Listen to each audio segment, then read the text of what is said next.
Hello and welcome to Tête à Tête, France 24's flagship interview show. Our guest today is South Africa's Foreign Minister, Ronald Lamola. Thank you very much for being with us. Thank you very much. Obviously, South Africa has been in the news since a group of dozens white Afrikaners have arrived in the United States. They were welcomed as refugees, despite the U.S. closing all avenues for refugees across the world. This because, in the words of President Donald Trump, they are being subject to a genocide, and the senior U.S. official who welcomed them say he felt like his family felt when they fled Nazi-era Germany. How do you react to those words and those actions? Yeah, we have maintained that there is no truth, nor any data or evidence that backs that white African or South Africans are suffering from any genocide.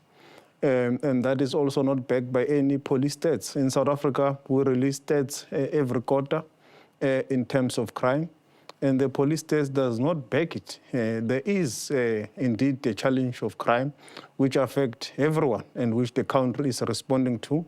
With regards to what you could define as farm murderers, there is a disproportionate number of farm dwellers who are mostly black, who are affected also, and about 55 white Afrikaners in the past 4 years, with about more than 150 farm dwellers who are black who have been affected. So then the data, the evidence, everything in South Africa does not back this issue of genocide.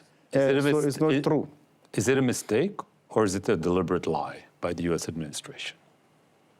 I will not know how they prefer to characterize it. What we know is that it's not factual, it is not true, it is not backed by any stats or evidence, including UN organizations have said that there is no white African or South African that deserve to be a refugee anywhere in the world because of their privileged history in our country. You will know that with the history of apartheid, the land in South Africa is still disproportionately in the hands of white Afrikaners and white farmers who are welcomed in terms of our constitution, and the laws of transformation that have been put in place are in line with the constitution, which also give processes in terms of resolving a transformatory issue. So there is no arbitrary confiscation or any form of seizure of land against white Afrikaners in South Africa. So it is not true, it is not correct. Do you expect this to be a one-off, or do you expect that this could be the beginning of a white exodus from South Africa, prompted by what they're hearing from the U.S. administration?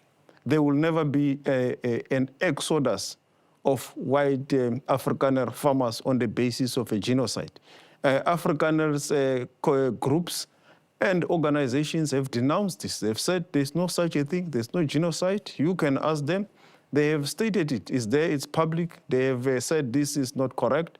There are challenges in South Africa, and there are avenues which we can resolve such challenges. On May the 21st, there is supposed to be a meeting at the White House between President Donald Trump and your president, Cyril Ramaphosa. According to the president's office, this is aimed at resetting the strategic relation.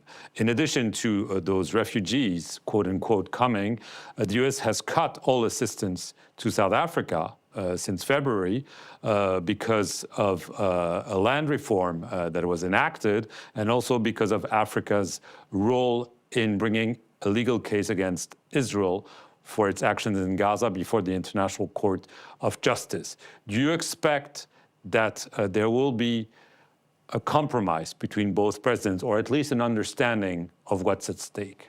Yes, indeed. We are going to the White House as a sovereign state to engage with the U.S. administration on a mutual beneficial bilateral relations between the U.S. and South Africa. And we must clarify this distortion that there has been aid cut to us. It has been all over the world. All the health program, PEPFAR, yes, but there's an executive order targeting South Africa. It's an African program. The South African government has been able to sustain on its own our HIV/AIDS budget. Indeed, there has been some support from PEPFAR and from the Global Fund, which we have always welcomed. But the majority of it has been sustained by the South African government. The trade relation between the South African government and the United States government has been mutually beneficial and at various levels, which includes AGOA and the trade agreement. It's at risk right now. Yes, and AGOA has been nullified because of the tariffs, which are higher than AGOA. So that has been nullified, and that necessitates this discussion to reset the bilateral trade agreement, because there is a two-way benefit to the trade relations. Donald Trump is a transactional leader, you know that. He's probably going to want South Africa to make a few gestures to, if not annul, at least amend his executive order. Are you ready to make concession on the implementation of the land reform, or maybe drop your case against Israel before the International Court of Justice as a way to entice Donald Trump to make a deal? The land reform is a national imperative. It's a constitutional imperative. We have to do it. It does not violate any genocide convention, and it has been confirmed by the Human Rights Council in Geneva as a national imperative to redress the past land imbalances of our country. And as I've said earlier on, because of apartheid, almost more than 70% of the land in South Africa is still owned by white Afrikaners. And the program is not arbitrary, it's not confiscation, but it's a process that is just within the Constitution, and there are adjudicatory. So you won't abandon it? No, we won't. What about the because ICJ case? It's a necessary imperative to ensure to build our nation. The ICJ case won't be abandoned, because it's in the interest of the world that we all uphold the rule of law. Because of our history as a country under apartheid, we have got a moral obligation to protect and defend the international rule of law and the UN Charter and the Convention. You'll be sitting in the White House alongside the president. You've seen what happened to the Ukrainian president. He was berated, some said humiliated. Imagine if Donald Trump says to the president, there is a genocide against white farmers happening in South Africa. Should the president respond? Should he? How do you do this? You know how Donald Trump behaves. Sometimes he speaks like this. Do you think there has to be a firm response, or that you have to accommodate him in a way to make sure that you get something out of this very important visit? Obviously, we can't compromise on principle, and it will be unfortunate to have a debate on a non-existing issue. This issue does not exist. The whole world knows it doesn't exist. Nothing backs it, no evidence from anywhere. So it will be really unfortunate to be involved in a debate that really should not be there because it doesn't exist. But we will have to ensure that there is clarification to President Trump, to the people of the world. This really, it doesn't exist. There should not be a debate, in our view, about a non-existing genocide that the UN, everybody, and all bodies established to deal with genocide said there's no such a thing. The United Nations Migration Committee have also said the white South Africans don't qualify to be classified as refugees, because there is no targeted persecution in South Africa that is targeting white people. So the Constitution protects them. Our laws protect all South Africans. You're hoping to convince President Trump that this is the case? We hope so. You have a G20 pin. There is also a threat about U.S. participation, his participation at the G20 summit at the end of the year. We just learned that the White House has suspended all participation to G20 preparation meetings. Are you hoping that the U.S. president will attend, or it doesn't matter in the end? Yeah, we have not yet received a note verbal from the U.S. Confirming that. But the U.S. is a member country of the G20, in fact, a founding member. So they are welcome. And the next chair. Yes, and the next chair. So they are welcome to participate in the G20 in South Africa. We will embrace them. In the committees where they've participated, they have participated fully like any a normal member of the G20. So the invitation to the US remains open. It will be really unfortunate for a member not to participate in the G20, in the organization, to take it forward.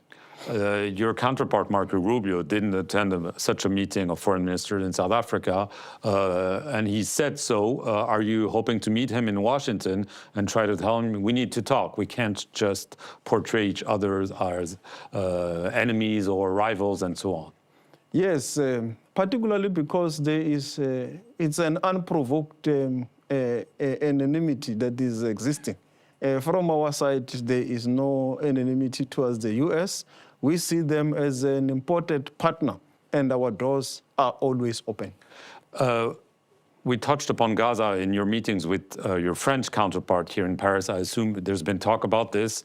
The situation seems to be going from bad to worse. Is there any hope, do you think, that Western countries, and especially the United States, might be more proactive to try to stop what we're seeing in Gaza right now? Or do you think there's no solution?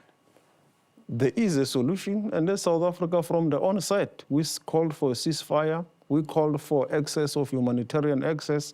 We went to the ICJ, and we were criticized and berated by most Western countries. But we are happy that we can see that they are gradually coming around. They are now beginning to see that indeed there's a crisis that needs intervention, including from the North or the Western countries.